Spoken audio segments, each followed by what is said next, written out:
ఎఫ్టీఎల్లో సుందరీకరణ పనుల ఇరిగేషన్ అధికారులు ఎలా అనుమతించారు?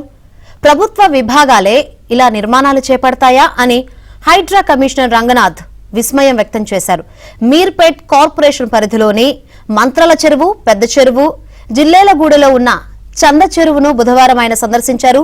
సుందరీకరణ పేరుతో 3 చెరువుల ఎఫ్టీఎల్ పరిధిలో పాత్వేలు, ల్యాండ్స్కేపింగ్ వంటి చేపట్టడంపై ఇరిగేషన్ శాఖ ఎన్ఓసీతోనే ఈ పనులు చేశారా అని అధికారులను ప్రశ్నించారు. రాజకీయ ఒత్తిళ్లతో సుందరీకరణ చేపట్టారని చెరువుల పరిరక్షణ సమితి ప్రతినిధులు, స్థానికులు రంగనాథ్ దృష్టికి తీసుకువచ్చారు. చంద చెరువు వద్ద ఓ ఫంక్షన్ హాల్లోని కొంత భాగంతో పాటు పార్కింగ్ ప్రాంతం ఎఫ్టీఎల్లోనే ఉందన్న ఫిర్యాదు నేపథ్యంలో ఆ ప్రాంతాన్ని రంగనాథ్ పరిశీలించారు. అక్కడ ఉన్న ఎఫ్టీఎల్ దిమ్మెను చూసి దీన్ని ఇక్కడైనా ఉండేది అని ప్రశ్నించారు. ఫంక్షన్ హాల్ యజమానులు తమ వద్ద ఉన్న రికార్డులు చూపించగా అధికారులకు సమర్పించాలని సూచించారు. మంత్రాల చెరువు, పెద్ద చెరువు, ఎఫ్టీఎల్ ప్రాంతం సైతం కబ్జాకు గురైనట్లు గుర్తించారు. లెనిన్ నగర్ లోని ప్రభుత్వ స్థలాన్ని పరిశీలించి వివరాలు తెలుసుకున్నారు.